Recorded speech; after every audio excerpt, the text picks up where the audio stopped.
ஆண்டவருடைய நாமம் மகிமைப்படுவதாக. உங்களை எல்லாரையும் பார்ப்பதிலே மிகுந்த சந்தோஷம் அடைகிறேன். இன்று மாலையில் உங்களை சந்திப்பதிலே மிகுந்த சந்தோஷம். 59வது செய்தி.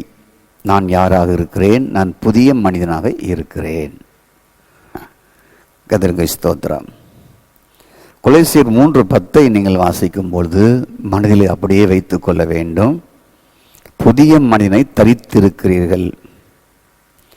எபேசியர் 2:15 வாய்க்கும் பொழுது தமக்குள் வைத்து கிறிஸ்துவுக்குள் வைத்து புதிய மனிதனை சிருஷ்டித்தார். ஆதாம் எப்படி சிருஷ்டிக்கப்பட்டானோ அதே வேர்டு ஆதாமை எப்படி சிருஷ்டித்தாரோ அதே போல உங்களையும் என்னையும் அவருக்குள் வைத்து என்று மனம் திரும்பினமோ, ஜனிப்பிக்கப்பட்டோமோ, அவரை விசுவாசிக்க ஆரம்பித்தோமோ, அப்பொழுதெல்லாம் இதெல்லாம் நடக்குது. நமக்கு தெரியாமல் இருக்கலாம். தெரியாதனால இல்லைங்கிற அர்த்தமா? இல்லை, இருக்குது. தமக்குள் வைத்து சிருஷ்டித்தார்.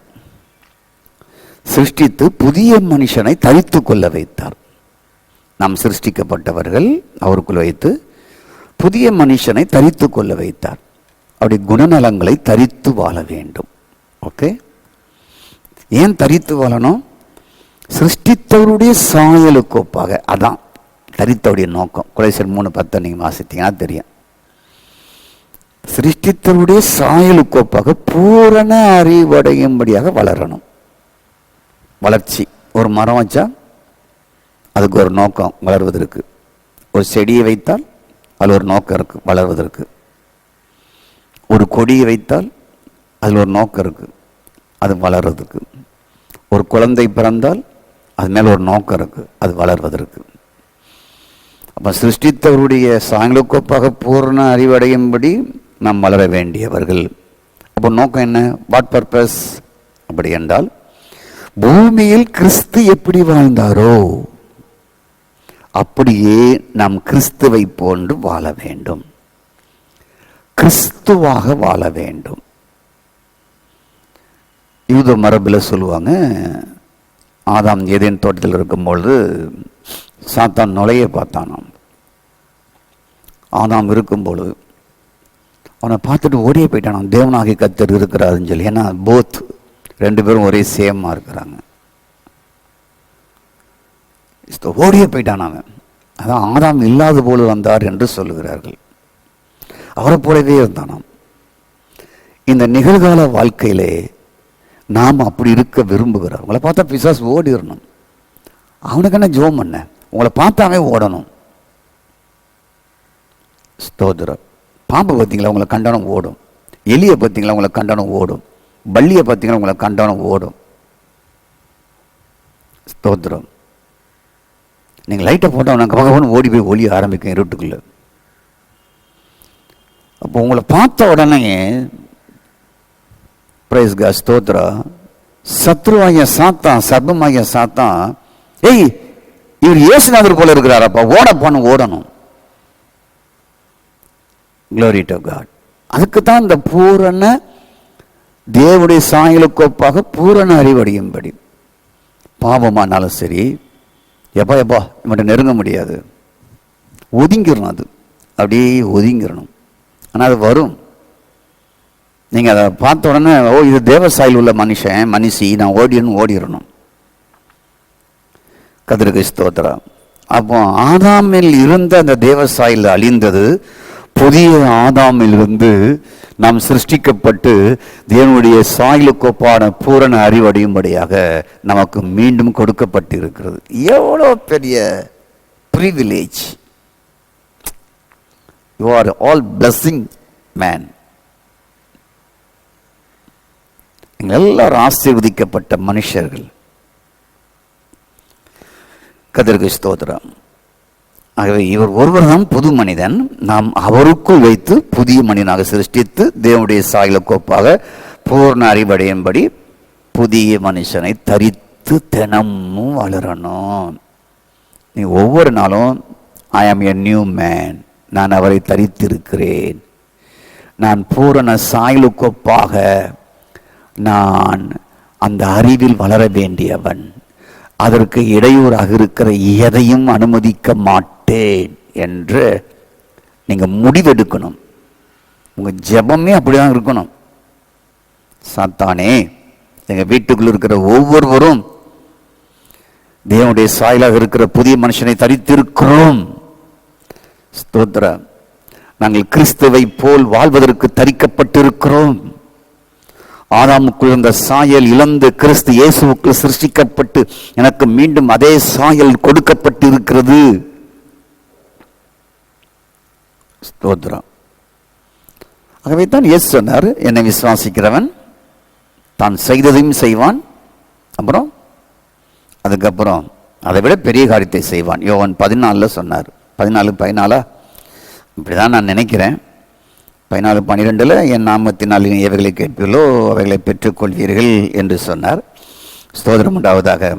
14 தான் நான் என்ன நினைக்கிறேன்னா, ஸ்தோத்திரம் உண்டாவதாக, என்னை விசுவாசிக்கிறவன், ஸ்தோத்திரம், என் நாமத்தில் எதை கேட்டால் நான் செய்வேன், ஸ்தோத்திரம் உண்டாவதாக, நீங்கள் என் அன்பில் நிலைத்திருங்கள். ஓ காட், ஸ்தோத்திரம். 12 14 கிடையாது. மெய்யாகவே நான் உங்களுக்கு சொல்கிறேன், நான் என் பிதாவிடத்திற்கு போகிறபடியால் என்னை விசுவாசிக்கிறவன் நான் செய்கிற கிரிகளையும் செய்வான், செயலையும் செய்வான், இவைகளை காட்டிலும் பெரிய காரியங்களை செய்வான். எப்படி செய்வான்னா, இதான் விஷயம். நீங்கள் அவருடைய சாயலில் இப்போ இருக்கிறீங்க. அவர் எப்படி ஒரு காரியத்தை செய்தாரோ நீங்களும் செய்ய முடியுங்கிறத இயேசு மரிப்பதற்கு முன்பதாகவே சீஷருக்கு சொல்லிட்டு போயிட்டாரு. உங்களுக்கு அந்த அத்தாரிட்டி வந்திருக்கு. தேவ சாயல்ல, கிறிஸ்துவின் சாயலுக்குள்ள நான் கிறிஸ்துவின் சாயலை தரித்திருக்கிறேன், புதிய மனுஷனை தரித்திருக்கிறேன், தேவனுடைய சாயலுக்கு ஒப்பாக பூரண அறிவறியும்படி பிரைஸ் காட் நான் அவரை தரித்து வளர்கிறேன் என்ற கான்ஃபிடென்ட் இருக்கும் என்றால், இயற்கையின் மேல், பேயின் மேல், வியாதியின் மேல் உங்களுக்கு அதிகாரம் இருக்குது, அத்தாரிட்டி இருக்கு. ஸ்தோத்திரம். அப்போ எபேசியர் 2:15 முதல் 18 வரைக்கும் நீங்கள் வாசித்து பார்க்கும்போது, ஸ்தோத்திரம், புது மனிதனாக இயேசு என்ன செய்தார் என்று நீங்கள் பார்க்கலாம். எடுத்துக்கலாமா? எபேசியர் நான் எடுத்துக்கிட்டேன், நான் பைபிளையும் எடுத்துக்கிட்டேன், ஐபேட்லையும் நான் எடுத்துக்கிட்டேன், 2 பக்கம் வச்சிருக்கிறேன். இப்போ எடுத்துங்க எபேசியர், ஸ்தோத்திரம், 2ஆம் அதிகாரம் 15ஆம் வசனத்தை எடுத்துக்கொள்வோம். 18 வரைக்கும் நம்ம பார்க்க போகிறோம். புது மனுஷன் ஆகிய இயேசு என்ன செய்தார்? சட்ட திட்டங்களை, நியாயப்பிரமாணத்தை மாமிசத்தில் ஒழித்தார்.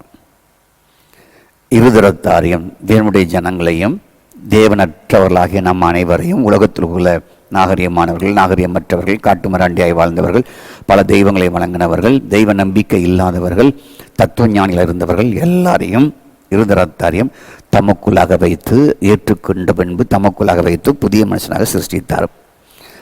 இப்படி சமாதானம் பண்ணினார். இந்த 15ஆம் வசனத்தில் மட்டும் 4 காரியம் இருக்கு. பகையை சிலுவினால் கொன்று, என்ன பகை? யூதன் புறஜாதியன் என்ற பகை, அவை கொன்று. ஸ்தோத்திரம். அதனால இருதரத்தாரையும், யாரையும்?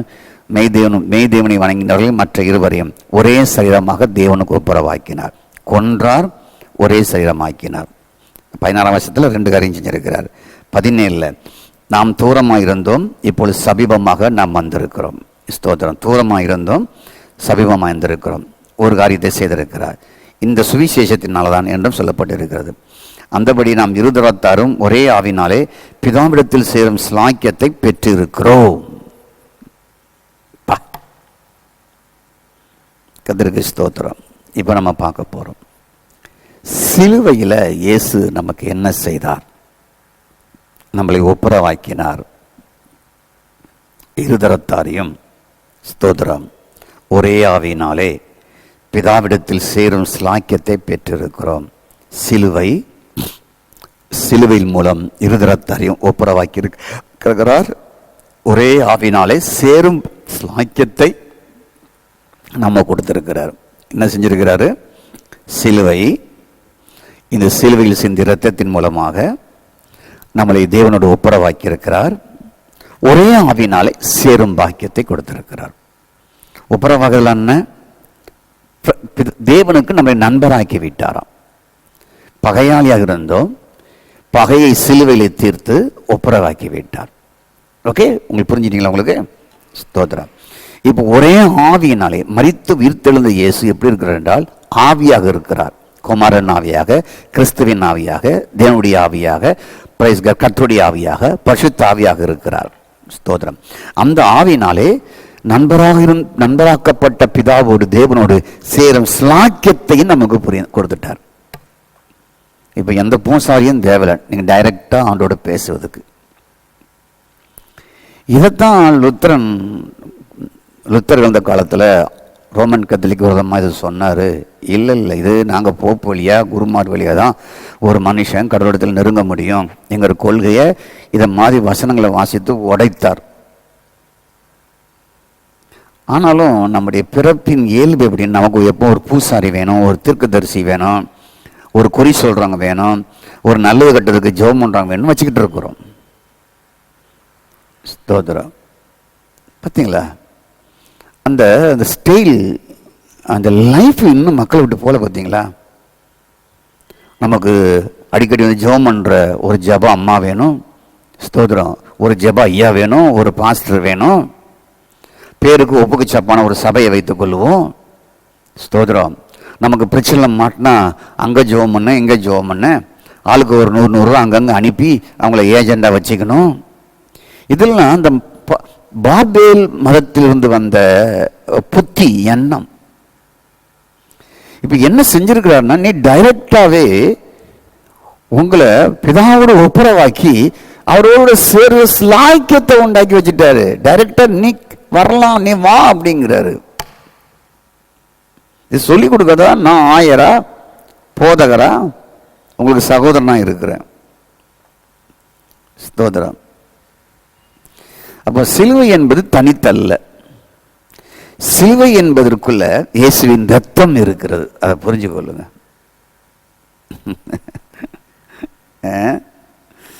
சிலுவையில் ரத்தம் என்ன செய்யுதுங்கிறதான் மிக முக்கியம். ரத்தம் இயேசுவின் ரத்தம் சில காரியத்தை செய்யுது. ஆவியானவர் வேறு காரியத்தை செய்கிறார். ஆவியானவர் செய்வதை இயேசுவின் ரத்தம் செய்வதாக இங்கே இல்லை. நீ அதனால வல்லமை குறைந்ததாக நினைச்சிடாதீங்க. போதகர் இயேசுவின் ரத்தத்துக்கு வல்லமை இல்லைன்ட்டாருன்னு சொல்லி கட் பண்ணி போட்டுறாதீங்க. கர்த்தருக்கு ஸ்தோத்திரம். சிலுவை ரத்தம் மிக முக்கியமானது. ஸ்தோத்திரம். இந்த சிலுவையின் ரத்தம் நீ எபேசியர் 2ஆம் அதிகாரத்தில் வாசிக்கும் பொழுது தூரமாக இருந்த உங்களை சமீபமாக கொண்டு வந்து விட்டுட்டு. ஸ்தோத்திரம். எப்படி ஒரு சிலுவையில் சிந்திய ரத்தத்தினாலே தூரமாக இருந்த நம்மளை இணைய வைத்து விட்டது. ஸ்தோத்திரம். பாப்போமா? கர்த்தருக்கு ஸ்தோத்திரம். அவருடைய ரத்தத்தினாலே சமீபமானீர்கள். எங்க இருக்கு? எங்கப்பா போச்சு? ஸ்தோத்திரம். கண்டுபிடிக்க முடியல. ஸ்தோத்திரம். உங்களுக்கு சொல்றேன். 13ஆம் வசனம். முன்ன தூரமாக இருந்த இப்போ நீங்க இயேசுவின் ரத்தம் என்ன பண்ணிட்டுனா கிட்ட கொண்டு விட்டுட்டு, அவ்வளவுதான். ஸ்தோத்திரம். ஒன்றாக்கி விட்டது. பக்கத்தில் கொண்டு போய் நிறுத்தி விட்டது. எபேசியர் 2:13 கொண்டு வந்தது. ஸ்தோத்திரம். நம்மை பற்றி வேதம் சொல்லுகிறது, நம்முடைய பிறப்பாலே வேறு இனத்தார், புற ஜாதியார், வேற நாட்டை சேர்ந்தவர்கள், அந்நியர்கள் என்று சொல்லுகிறது. ஸ்தோத்திரம். அதுக்கப்புறம் உடலிலே விருத்தச்சேதனம் இல்லை என்று சொல்லுகிறது. கிறிஸ்துவை பற்றி தெரியாதவர்கள், இஸ்ரவேல் தேச மக்களுக்கு நாம் அந்நியர், ஆபிரகாமுக்கு கொடுக்கப்பட்ட வாக்கு தத்தங்களுக்கு சம்பந்தமே இல்லாதவர்கள். எபேசியர் 2:11-12. இப்படி இருந்த நம்ம தான் இயேசுவின் ரத்தம் என்ன கொண்டு போயிட்டு பிதாவுக்கு பக்கத்தில் சமீபமாக கொண்டு நிப்பாட்ட வச்சுட்டு அப்படி நிற்கிறீங்க. தூணு பக்கத்தில் நிற்கிற மாதிரி நிற்கிறீங்க. ஸ்தோத்திரம். கர்த்தருக்கு ஸ்தோத்திரம். அப்போ இயேசுவின் ரத்தத்தினாலே சமீபமாக பக்கத்தில் வந்தீர்கள். தேவனுக்கு பக்கத்தில் கொண்டு வந்து சிலுவையின் ரத்தம் விட்டுட்டு. ஸ்தோத்திரம். அப்பந்தான் நம்ம ரட்சிக்கப்படுகிறோம். இயேசுவே என் பாவத்தை மன்னியும், இயேசுவே என்னை கழுவும். இப்படி ரத்தம் என்னை ஆண்டுடைய பக்கத்தில் கொண்டு வந்ததற்காக நன்றி என்று சொல்லி அப்போ ரட்சிக்கப்படுறோம். அப்போ தான் மனம் திரும்புகிறோம். அதுதான் அன்னைக்கு நடக்குது. ஸ்தோத்திரம். இதுதான் முதல் காரியம். சபீபமாய் கொண்டு வந்து நீங்கள் ரட்சிக்கப்படுகிறீர்கள். ஸ்தோத்திரம். இதோடு நின்று விடலை. ஸ்தோத்திரம். அதுக்கப்புறம் தான் சபையின் நகர்தல் ஏற்படும். சிஸ்டர் சர்ச்சைக்கு வாங்கன்னு கூப்பிடுவாங்க. பிரதர் சர்ச்சைக்கு வாங்க, எங்கள் சர்ச்சைக்கு வாங்கன்னு கூப்பிடுவாங்க. நகரல் சபீபமானவுடன் அப்படி நின்றல, அப்படியே ஊரை சுற்றிக்கிட்டு குட்டி சாமியாராக மாறிடுறது கிடையாது. ஸ்தோத்திரம். கடவுள் என்கிட்ட உள்ளே வந்துட்டாரு, நான் ஒரு குட்டி சாமியார் ஆயிடுறது கிடையாது. அந்த நகர்தல் என்ன செய்யறான், நேரம் சபையில் ஒரு சபையில் கொண்டு போய் அது விடுது. ஸ்தோத்திரம். கதிருக்கு ஸ்தோத்திரம். அப்போ இயேசு சிலுவையில் செஞ்சது என்னவென்றால் அப்படி ரத்தம் சபீபமாக கொடுத்தது. ஸ்தோத்திரம். எப்படி புரிகிறோம்? இயேசு எனக்காக மரித்தார், உயிர்த்தெழுந்தார். நான் தேவனை அறியாதவன், நான் புறஜாதியன், நான் பகைஞ்சன், நான் நியாயப்பிரமாணத்தை அறியாதவன், நான் கட்டளைகளையும் நியாயங்களையும் பற்றி எனக்கு தெரியாதவன், தேவனுக்கும் எனக்கும் இருந்த நடுச்சுவரை அவர் எரிகோ கோட்டையை உடைத்தது போல தகர்த்தார். கடவுளத்தில் இணங்க முடியாதிருந்த சட்டத்திட்டங்களின் நியாயப்பிரமாணங்களையும் மாமிசத்திலே ஒழித்தார். சபையில் வந்து வசனங்களை கேட்கும்போது அறியறீங்க. இது உடனே அறியலாம், 6 மாதம் கழிச்சு நீங்கள் பைபிள் அறியலாம், 1 வருஷத்தில் அறியலாம். போதகர் சொல்லி அறியலாம், வேதத்தை வாசித்து அறியலாம். இப்போ இருதரத்தையாரும் தமக்குள் வைத்து புதிய மனிதனாக சிருஷ்டித்தார். பகைய இருந்த அத்தனையும் கொன்றார். இப்பொழுது ஸ்தோத்திரம். இப்படி வளர்ச்சிக்கிணராய் வரும்பொழுது சபீபமாய் வந்த நீங்க தேவனோடு ஒப்புரவாகிறீங்க. இதெல்லாம் கேட்டு கேட்டு கேட்டு கேட்டு கேட்டு கேட்டு கேட்டு இது 2வது நடக்குது. முதலில் ரட்சிக்கப்படுகிறோம். அது தேவனுக்கு பக்கத்தில் கொண்டு வந்து வருகிறோம், தகுதி கிடைக்கிறது. ஸ்தோத்திரம். தமது மாமிசத்தினால் அத்தனையும் அழித்து கொன்ற தேவனுக்கு முன்பாக, தன் மாமிசத்தினாலே அழித்த அந்த தேவனுக்கு முன்பாக இப்பொழுது ஒப்புரவாக்குகிறார், சமரசமாக்குகிறார். இது 2வது நடக்குது. ஸ்தோத்திரம். ரத்தம் என்ன செஞ்சது? கிட்ட கொண்டு வந்து விட்டது. உயிர்த்தெழுந்த இயேசு என்ன செய்கிறார் என்றால் இப்பொழுது தமக்குள் வைத்து ஒப்புரவாக்குகிறார். பிதாவோடு சிநேகிதராக சமரசமாக்குகிறார். ஸ்தோத்திரம். அப்ப முதலில் சிலுவையில் சிந்திய இரத்தத்தினாலே பலியாகி சிந்திய இரத்தத்தினாலே நாம் சபீபமானோம். 2வதாக ஸ்தோத்திரம். 2வதாக நாம் இப்பொழுது பிதாவோடு என்ன பண்ணிட்டோம்? சமரசமாகிட்டோம், ஒப்புரவாகிவிட்டோம். ஸ்தோத்திரம். எப்படி சமரசமாக்கினாரு? தம்மோடு ஒன்றாக வைத்து சிருஷ்டித்து தேவனோடு ஒப்புரவாக்கிட்டார். தனக்குள் வைத்து சிருஷ்டித்து தேவனோடு ஒப்புரவாக்கிட்டார். ஏன் செஞ்சாரு? ஏன்னா நீங்க தேவனுக்கு விரோதமானவர்கள், பாவிகள், புறஜாதிகள், தேவனை அறியாதவர்கள். ஆகவே நீங்க நேரம் போக முடியாது. ஆகவே தமக்குள்ள வச்சு கொண்டு போய் பிதாவுக்கு முன்பாக நிறுத்திட்டாரு. தனக்குள்ள வச்சு பிதாவுக்கு முன்பாக நிறுத்தி ஒப்புரவாக்குகிறார். தமக்குள்ளாக வைத்து புது சிருஷ்டியை தந்து புது மனுஷனை தரிக்க வைத்து என்ன செய்கிறார் என்றால் பிதாவோடு கிட்ட கொண்டு போய் ஒப்புரவாக்கி விடுகிறார். யாரெல்லாம் உலகத்தில் யார் யாரெல்லாம் ஏற்றுக்கொள்கிறார்களோ அவரெல்லாம் தமக்குள்ளே வைத்து பிதாவிடத்தில் ஒப்புரவாக்குகிறார். நம்ம டைரக்டா போக முடியாது, கிறிஸ்து தான் கொண்டு போறார். போறதுக்கு நமக்கு குவாலிஃபைடு கிடையாது. நாம் வீழ்ச்சி அடைந்த மனிதர்கள். ஸ்தோத்திரம். ஆகவே பிதாவோடு சமரசமாக்கி ஸ்தோத்திரம் தன் சரமாகிய தனக்குள் வைத்து உங்களை சிருஷ்டித்து நண்பராக்கினார். 3வது என்ன செய்கிறார் என்றால் ஸ்தோத்திரம் மரித்த இயேசு ஆவியாகவே உங்களுக்குள் இருக்கிறார். சரிதானா? ஆவியாக இருந்து ஒரே ஆவியாக இருந்து பிதாவோடு சேரும் ஸ்லாக்கியத்தை உண்டாக்குகிறார். சபீபம், ஒப்புரவாகுதல், ஸ்தோத்திரம். உண்டாவதா சேரும் ஸ்லாக்கியம். சபீபம், ஒப்புரவாகுதல், சேரும் ஸ்லாக்கியம்.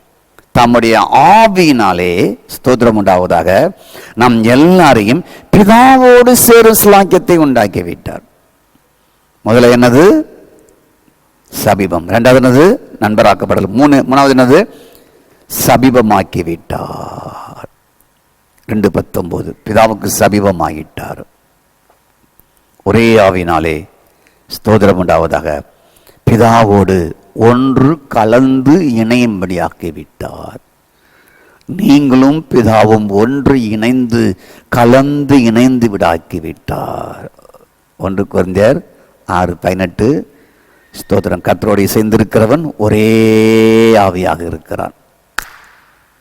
சமீபமாக கொண்டு வந்து ஒப்புரவாக்கி தம்முடைய ஆவினால உங்களை என்ன செஞ்சிட்டாருன்னா தேவனோடு கர்த்தரோடு ஒரே ஆவியாக ஒன்றாக இணைத்து விட்டார். ஸ்தோத்திரம். ஆகவே கதாபத்திற்கு ஸ்தோத்திரம் உண்டாவதாக. அப்போ ரட்சிக்கப்பட்டு பிதாவிடத்தில் அருகில் போனோம். அப்போ நண்பராக சமரசமாக்கப்பட்டோம், ஒப்புரவாக்கப்பட்டோம். ஸ்தோத்திரம். அதுக்கப்புறம் பிதாவோடு ஒன்றிணைந்து விட்டோம். பிதாவோடு ஒன்றிணைந்து விட்டோம். ஒரே ஆவியாக ஒன்று சேர்த்து விட்டார்.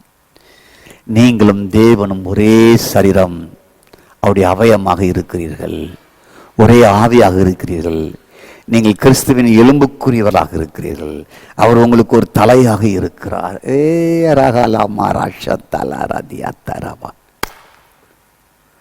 இதுதான் உன்னத அனுபவம். மற்ற புற மதத்தாருடைய குருக்கள் சொல்லும் பொழுது இறைவன் நமக்குள்ளே இருக்கிறார். இங்கே உள்ளதை எடுத்து அங்கே சொல்லப்படுகிறது. இறைவன் உங்களுக்குள்ளே தேடுங்கள், உங்களுக்குள்ளே கலந்திணைந்திருப்பார். இதெல்லாம் எங்கே எடுக்கிறாங்கன்னா, இங்கு இருந்து ஆங்கில புத்தகத்திற்கு போய் ஆங்கில புத்தகத்திலிருந்து அவர்கள் எடுத்து தங்கள் சொந்த கருத்தாக சொல்லுகிறார்கள். புரிந்து கொள்ளுங்கள். கர்த்தருக்கு ஸ்தோத்திரம். ஆகவே நாம் ஆவி இல்லாமல் தேவனை நாம் அனுபவிக்க முடியாது. அதுதான் கர்த்தரோடு இசைந்திருக்கிறவன் ஒரே ஆவியாக இருக்கிறான். குமாரன் ஆவி உடையவன் நீங்கள். ஸ்தோத்திரம். கிறிஸ்துவின் ஆவி உடையவர்கள் நீங்கள். கிறிஸ்து தம்முடைய ஜீவனை உங்களுக்குள் வைத்திர கிறிஸ்துவை உடையவன், ஜீவனை உடையவன். இப்போ என்ன ஆயிட்டீங்கன்னா நீங்களும் அவரும் ஒரே ஆவியாக இருக்கிறீர்கள். ஸ்தோத்திரம். இப்போ ஆவி இல்லாமல் நீங்கள் தேவனை அனுபவிக்க முடியாது.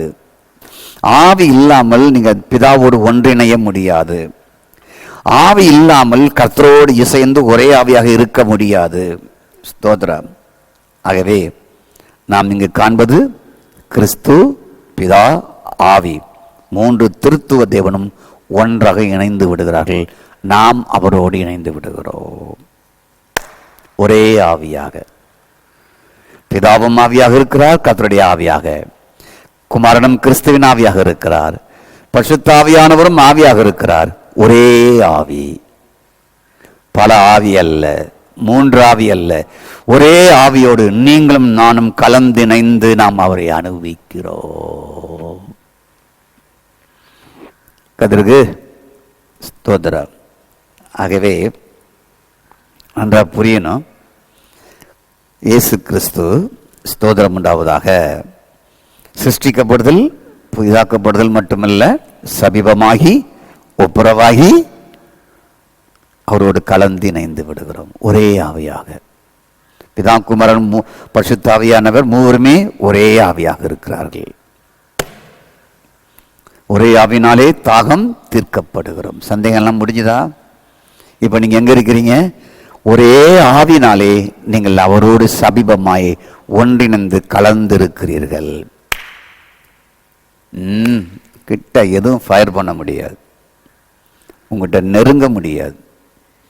திருத்துவ தேவனோடு நீங்கள் ஒன்றிணைக்கப்பட்டு இருக்கிறீர்கள். ஒரே ஆவினால, ஒரே ஆவினால சேரும் ஸ்லாக்கியத்தவர் கொடுத்திருக்கிறார். ஒரே ஆவியினால மறந்துடாதீங்க. எபேசியர் 2ஆம் அதிகாரம். ஸ்தோத்திரம் உண்டாவதாக. பாருங்க, ஸ்தோத்திரம். சமாதானக்காரராக இருதரத்தை ஒன்றாக்கி பகையை நடுச்சவரை தகர்த்தார். சட்டத்திட்டங்கள் நியாயப்புறமான தம்முடைய மாம்சம் ஒழித்து இருதரத்தை தமக்குள்ளாக ஒரே புதிய மனுஷனாக சிருஷ்டித்தார். பகைய சிலுவலை கொண்டு இருதரத்தாரையும் ஒரே சரீரம் ஆக்கினார். பாருங்க, ஒரே புதிய புதிய புதிய மனுஷன், ஒரே சரீரம். ஸ்தோத்திரம் உண்டாவதாக. Glory to God. ஸ்தோத்திரம். பார்த்தீங்களா, இருதரத்தாரை ஒன்றாக்குகிறார், தமக்குள்ள ஒரே புதிய மனுஷன், ஒரே சரீரமாக்குகிறார். அதற்கு ஸ்தோத்திரம் உண்டாவதாக. Glory to God. அப்புறம் 18ஆம் வசனத்துல ஒரே ஆவினாலே பிதாவிடத்தில் சேர்கிற ஸ்லாக்கியம். ஒரே ஆவி, ஒரே சரீரம். ஸ்தோத்திரம் உண்டா, ஒரே புதிய மனுஷன். பிதா, குமாரன், பரிசுத்த ஒரே ஆவியாக இருக்கிறார்கள். நாம் அவரோடு இணைக்கப்பட்டு விட்டோம். இதுதான் புது மனுஷனுடைய லைஃப். இந்த வாழ்க்கைக்காக தான் மற்ற மதத்தினர் இமயமலை அடிவாரத்தில் போய் அமர்ந்து தவம் இருக்கிறார்கள். சிறு வயதிலேயே போய் குளிரிலையும் வெயிலையும் கடந்து இறைவனோடு ஒன்றிணைய வேண்டும் என்று அவர்கள் தங்களை முழுவதும் தியாகம் செய்கிறார்கள். அவரோடு இணைவதற்காகத்தான் இத்தனை பிரயாசங்களும் எல்லா மார்க்கங்களும் எடுக்கிறது.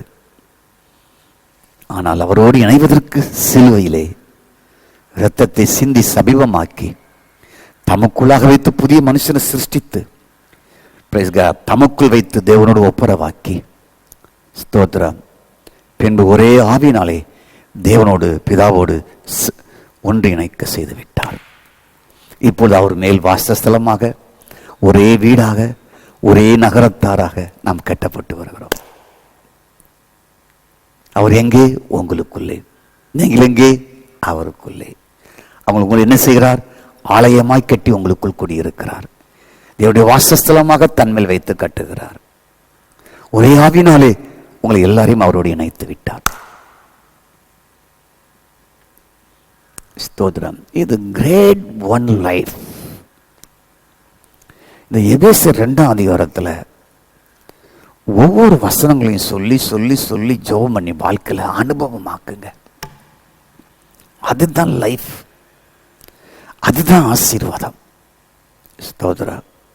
ஆண்டவரே, நீ இரத்தத்தை சிந்தி என்னை சபீமா கொண்டு வந்தீங்க. ஆண்டவரே, உமக்குள் வைத்து சிருஷ்டித்து பிதாவோடு ஒப்புரவாக்கினீங்க. ஆண்டவரே, ஒரே ஆவினால பிதாவோடு எங்களை இணைச்சிட்டீங்க. ஆண்டவரே, நான் இப்பொழுது உங்களோடு கலந்து இணைந்து இருக்கிறேன். ஆண்டவர் ஒரே ஆவிதான். ஆண்டவரே, கர்த்தரும் அவர்தான், தேவனும் அதுதான், கிறிஸ்துவின் ஆவியும் அவர்தான், பிதாவின் ஆவியும் அவர்தான், தேவனுடைய ஆவியும் அவர்தான், கர்த்தருடைய ஆவியும் அவர்தான், பரிசுத்த ஆவியும் அவர்தான். ஒரே ஆவி, ஒரே தேவன், ஒரே சரீரம், ஒரே புதிய மனிதன். ஸ்தோத்திரம். ஆகவே ஸ்தோத்திரம். பாருங்க, 18ஆம் வசனத்தில் ஸ்லாக்கியத்தை பெற்று இருக்கிறோம். அவர் மூலமாய் ஒரே ஆவினால இணைஞ்சிட்டோம் சொல்லப்பட்டிருக்கு. இனி நீ யாரப்பா? நீ அந்நியன் கிடையாதப்பா, நீ பரதேசி கிடையாதப்பா, திக்கற்றவன் கிடையாதப்பா, பிளாட்ஃபார்ம் கிடையாதப்பா. நீ ஒரே நகரத்தார், ஒரே நகரத்தார். தேவனுடைய நகரத்துக்குள், தேவனுடைய ராஜ்யத்துக்குள் வந்து விட்டாய். ஒரே நகரத்தார், தேவனுடைய வீட்டார். ஸ்தோத்திரம். அவர் மேல் மாளிகையாய் கட்டப்படுகிறாய், அவர் மேல் வாசஸ்தலமாய் கட்டப்படுகிறார். 21, 22. எவ்வளோ கிரேட் ஒரு லைஃபை கொடுத்துருக்கிறாரு. எவ்வளோ பெரிய ஆச்சரியமான வாழ்க்கை உங்களுக்கு கொடுத்துருக்கிறாரு. ஸ்தோத்திரம். ஆகவே இந்த நியூமன் பற்றி ஆராய்ச்சியில் நாம் நெருங்கி கொண்டு இருக்கிறோம். இப்பொழுது 99% நீங்க நெருங்கிட்டீங்க. எங்கேயோ இருந்தீங்க, உங்க ஜபத்தால, உங்க உபவாசத்தால. அதனால அல்ல, ரத்தத்தை சிந்தி சமீபமாக்கி தமக்குள்ளாக வைத்து ஒப்புரவாக்கி, ஸ்தோத்திர, ஒரே ஆவினாலே பிதாவோடு ஒரே ஆவியாக இணைத்து விட்டார்.